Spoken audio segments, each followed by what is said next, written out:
हम्म। संस्कृत जिज्ञासुओं, संस्कृत भाषा हमारी सबसे प्राचीन भाषा है, जैसा कि आप पढ़ते आए हैं।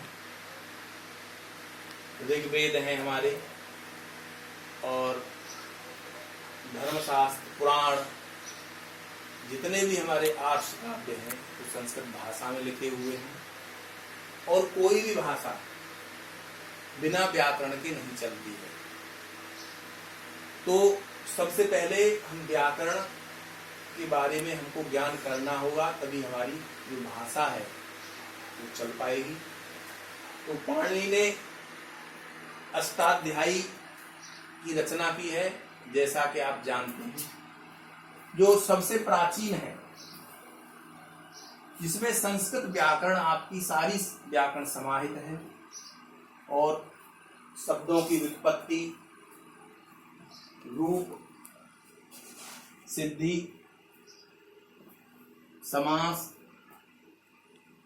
विभिन्न व्याकरण के पक्ष हैं, जिससे हमारी जो संस्कृत है वो सुदृढ़ होती है। वो हमको आना चाहिए। तो आज हम पाणिनि की जो अष्टाध्यायी है उसके अंतर्गत आने वाला ये जो विभक्त्यर्थ प्रकरण है, उसमें प्रथमा विभक्ति है, उसको आज हम पढ़ाएंगे। ये विभिन्न प्रतियोगी परीक्षाओं में, बीए की कक्षाओं में विशेष करके लाभकारी होगा। तो ये प्रथम सूत्र जो विभक्त्यर्थ प्रकरण है, उसका प्रथमा विभक्ति का ये प्रथम सूत्र है। ये है आपका प्रातिपदिकार्थ लिंग परिमाण वचन मात्रे प्रथमा। माने कहने का तात्पर्य है कि प्रथमा विभक्ति जो है वो कहां प्रयुक्त हो सकती है। प्रातिपदिकार्थ प्रातिपदिक अर्थ मात्र में होती है। प्रातिपदिक क्या है आप कहेंगे? प्रातिपदिक होता है जो मूल शब्द है हमारी। जब कोई शब्द व्युत्पत्ति करते हैं तो मूल शब्द हम पहले लाते हैं, तो उसको हम प्रातिपदिक शब्द कहते हैं। तो प्रातिपदिक मात्र में, लिंग मात्र में, इंग्लिश में जेंडर्स कहते हैं उसको, स्त्रीलिंग, नपुंसकलिंग और पुल्लिंग। तो ये लिंग मात्र में और परिमाण मात्र में और वचन मात्र में ये प्रथमा विभक्ति का प्रयोग होता है, जैसा कि बताया गया है। यस्मिन् प्रतिपादके उच्चरिते यस्यार्थस्य नियतोपस्थिति सो अत्र प्रतिपादिकार्थो विवक्षितः इत्यर्थः, ऐसा कहा गया है। अब इसके विभिन्न प्रकार के उदाहरण हैं। आप कहेंगे कि ये प्रथमा विभक्ति प्रातिपदिकार्थ जो है वो कैसे उसमें प्रथमा विभक्ति होती है, तो उसके लिए हमने उदाहरण दिया है। प्रातिपदिकार्थ मात्र का उदाहरण है, सर्वप्रथम उदाहरण है आपका उच्चैः। तो चई से तात्पर्य है माने ऊंचा, और नीचैः माने नीचा। ये शब्द हैं, इनमें प्रथमा विभक्ति होती है। अब आगे चलते हैं तो कृष्णः, कृष्णः कह सकते हैं, सुरेशः कह सकते हैं, रमेशः कह सकते हैं, कुछ भी कह सकते हैं। ये आपके पुल्लिंग हो गए। अब स्त्रीलिंग में आ जाइए। श्री, श्री माने लक्ष्मी, और श्री लक्ष्मी क्या है? स्त्रीलिंग है। इसके नंतर ज्ञानम, ज्ञान क्या है? ये नपुंसकलिंग का रूप है। तो ये क्या है? ये प्रातिपदिकार्थ के उदाहरण हैं। उच्चैः, नीचैः, कृष्णः पुल्लिंग हो गया, श्रीः लक्ष्मी स्त्रीलिंग हो गया, और ज्ञानम ये नपुंसकलिंग हो गया। ये प्रातिपदिकार्थ माने प्रातिपदिक जो मूल शब्द है उसमें प्रातिपदिकार्थ में ये क्या होता है, उसके उदाहरण यहाँ बताए गए हैं। ऐसा विदित होता है व्याकरण से। आगे लिंग मात्र। लिंग जो होता है वो अनियत होता है, माने अनियत लिंग संस्कृत में विभिन्न प्रकार के हो जाते हैं। तटः, तटी, तटम।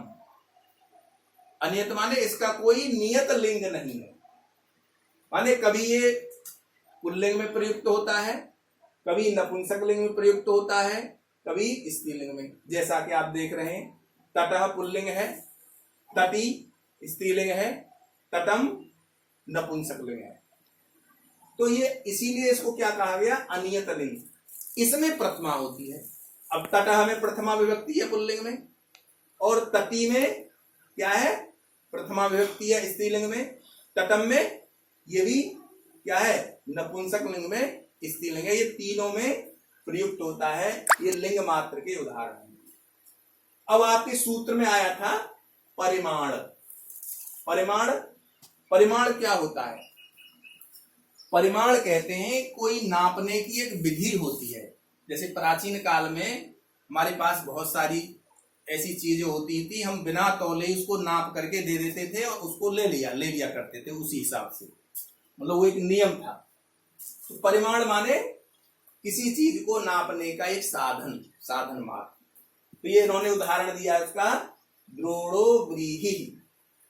द्रोण कहते हैं परिमाण। परिमाण माने एक साधन जिससे किसी की नाप की जाए, इतना हो गया ऐसा। द्रोणो व्रीहि, व्रीहि कहते हैं चावल को।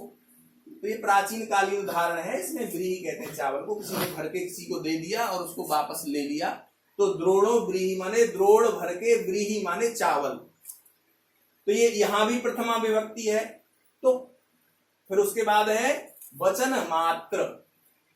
वचन मात्रे प्रथमा, जैसा कि आप सूत्र में देख रहे हैं, पाणिनीय सूत्र में वचन मात्र में भी क्या होती है, प्रथमा विभक्ति होती है।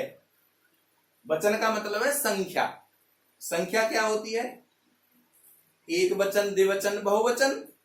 जैसा कि इसके उदाहरण दिए हुए, एकः द्वौ बहवः। एकः माने एक, एक वचन, द्वौ द्विवचन, और बहवः।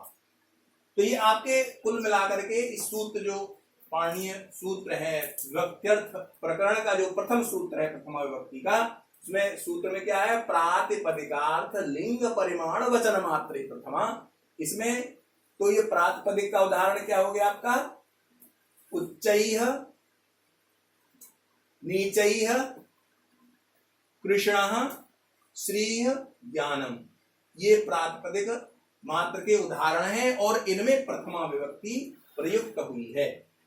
अब आगे आ जाइए वही लिंग वाला। जैसा कि आप देखा, लिंग अनियत, तटः, तटी, तटम, ये बताया हम आपको हमने। और परिमाण मात्र, परिमाण क्या है, द्रोणो व्रीहि, नापने का जो साधन है। द्रोणो व्रीहि, इसमें भी ये परिमाण का जो साधन है, व्रीहि नापने का, तो इसमें भी प्रथमा विभक्ति हुई। वचन मात्र में भी प्रथमा विभक्ति हुआ करती है। तो आज ये आपका प्रथम सूत्र हुआ। आगे फिर दूसरा सूत्र पढ़ाएंगे, आगे इसको, आगे वाले सूत्र को पढ़ाएंगे, और आज यहीं तक रहने देते हैं। धन्यवाद।